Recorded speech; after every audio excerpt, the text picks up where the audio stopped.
Pengertian koperasi menurut istilah.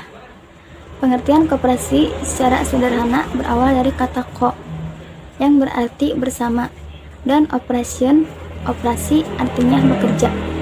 Pengertian koperasi menurut Undang-Undang Nomor 25 Tahun 1992 tentang Perkoperasian Indonesia. Koperasi adalah badan usaha yang beranggotakan orang seorang atau badan hukum koperasi dengan melandaskan kegiatannya berdasarkan prinsip koperasi sekaligus sebagai gerakan ekonomi rakyat yang berdasarkan atas dasar asas kekeluargaan. Lambang koperasi. Lambang koperasi Indonesia memiliki arti. Yang pertama, ada roda bergigi, melambangkan upaya keras yang ditempuh secara terus-menerus. Yang kedua, ada rantai, memiliki makna ikatan kekeluargaan, persatuan, dan persahabatan yang kokoh. Yang ketiga, padi dan kapas, melambangkan kemakmuran anggota koperasi secara khusus dan rakyat secara umum yang diusahakan oleh koperasi. Yang keempat itu ada timbangan, menggambarkan keadilan sosial bagi salah satu dasar koperasi. Yang kelima, bintang dan perisai, yang merupakan lambang dari Pancasila, yang berarti landasan ideal koperasi. Yang keenam itu ada pohon beringin, menggambarkan simbol kehidupan yang memiliki sifat kemasyarakatan dan kepribadian Indonesia yang berakar kokoh. Yang ketujuh, koperasi Indonesia, melambangkan kepribadian koperasi rakyat Indonesia. Yang terakhir itu ada warna merah dan putih, menggambarkan sifat nasional Indonesia. Terima kasih. Konsep koperasi. Yang pertama, koperasi barat merupakan sebuah organisasi swasta yang dibentuk secara sukarela oleh orang-orang yang mempunyai kepentingan yang sama. Yang kedua, koperasi sosialis. Koperasi tidak berdiri sendiri tetapi merupakan subsistem dari sistem sosialisme. Yang ketiga, koperasi negara berkembang. Koperasi ini sudah berkembang dengan ciri tersendiri, yaitu dominasi campur tangan pemerintah dalam pembinaan dan pengembangannya. Selanjutnya, ciri-ciri koperasi. Yang pertama, terdiri dari perkumpulan orang. Jadi, jumlah batas minimal anggota koperasi yaitu 20 anggota. Yang kedua, pembagian keuntungan. Jadi, setiap anggotanya akan diberi keuntungan yang sama sesuai jasanya masing-masing. Yang ketiga, meringankan beban ekonomi. Jadi, koperasi ini untuk membantu setiap anggotanya agar tetap sejahtera. Yang keempat, modal tidak tetap, jadi tergantung berapa banyak simpanan setiap anggotanya. Jadi koperasi itu akan menerima modal tersebut.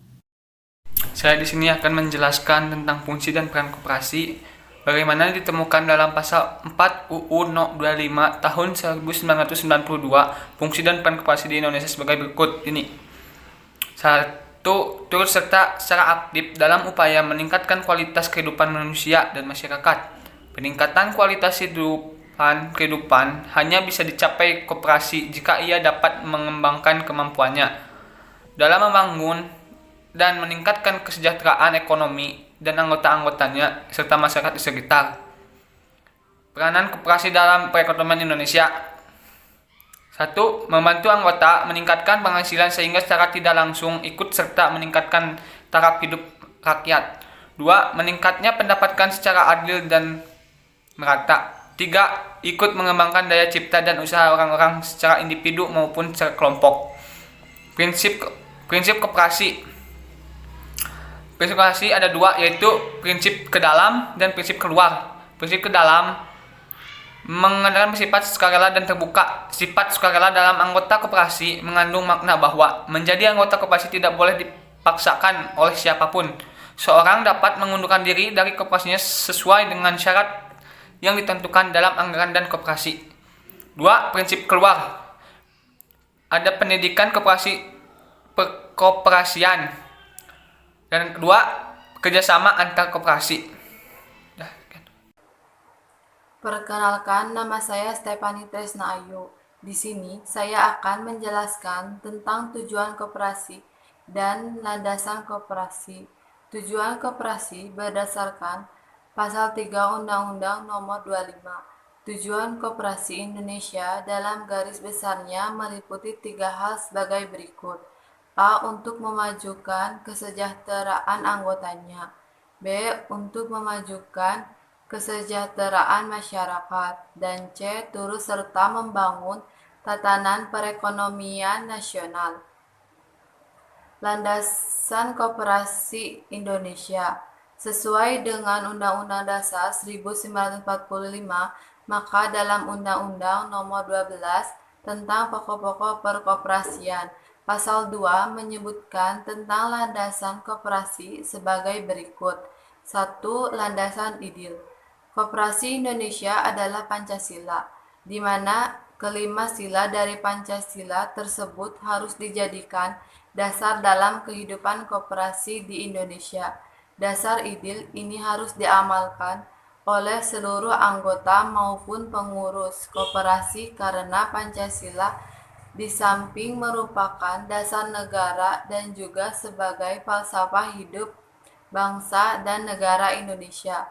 2. Landasan struktural adalah Undang-Undang Dasar 1945.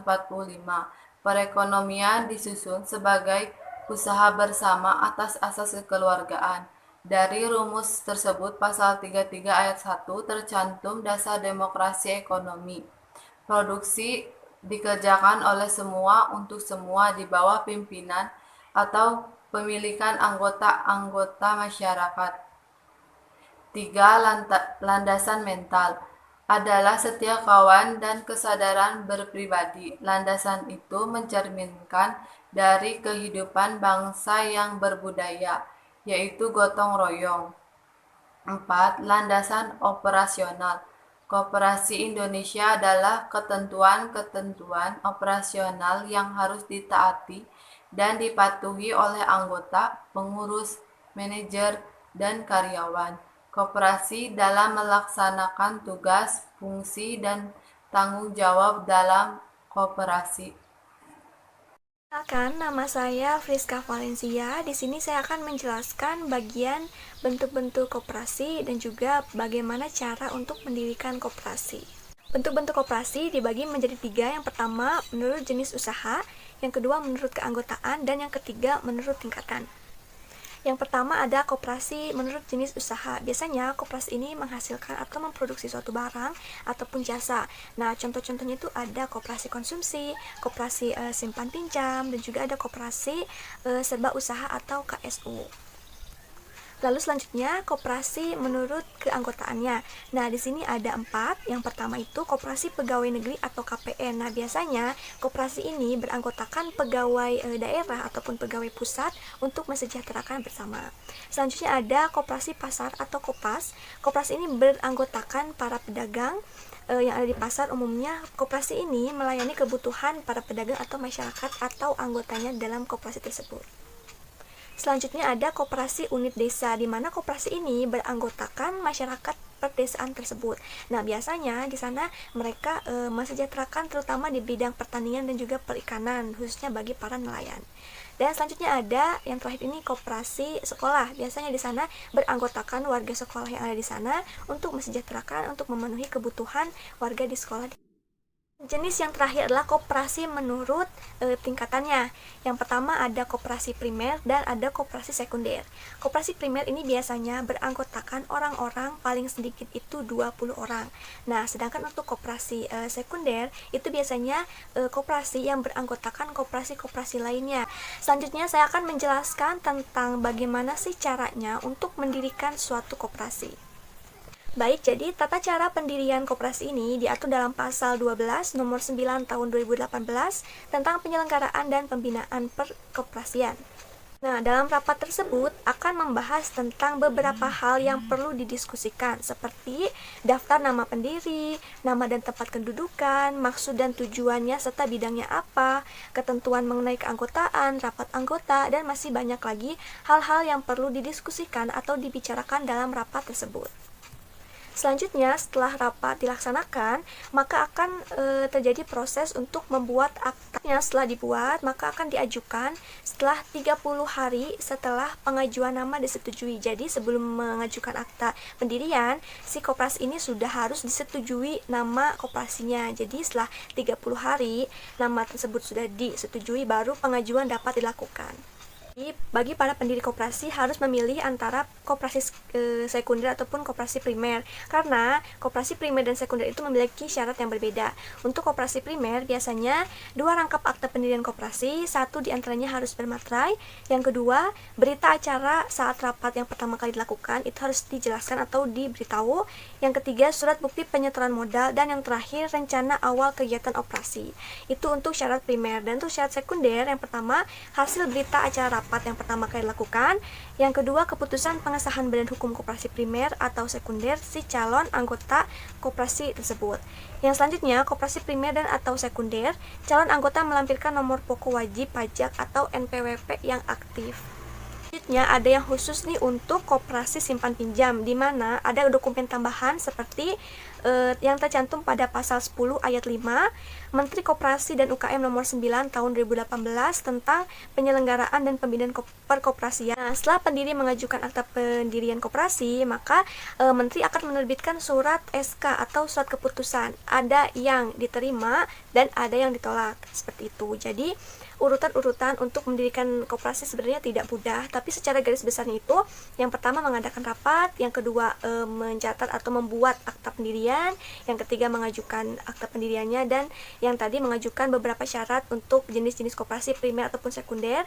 Dan selanjutnya Menteri akan menerbitkan surat keputusan apakah koperasi tersebut resmi bisa diterima didirikan ataupun ditolak, seperti itu. Jadi itu dia secara garis besar urutan untuk mendirikan koperasi.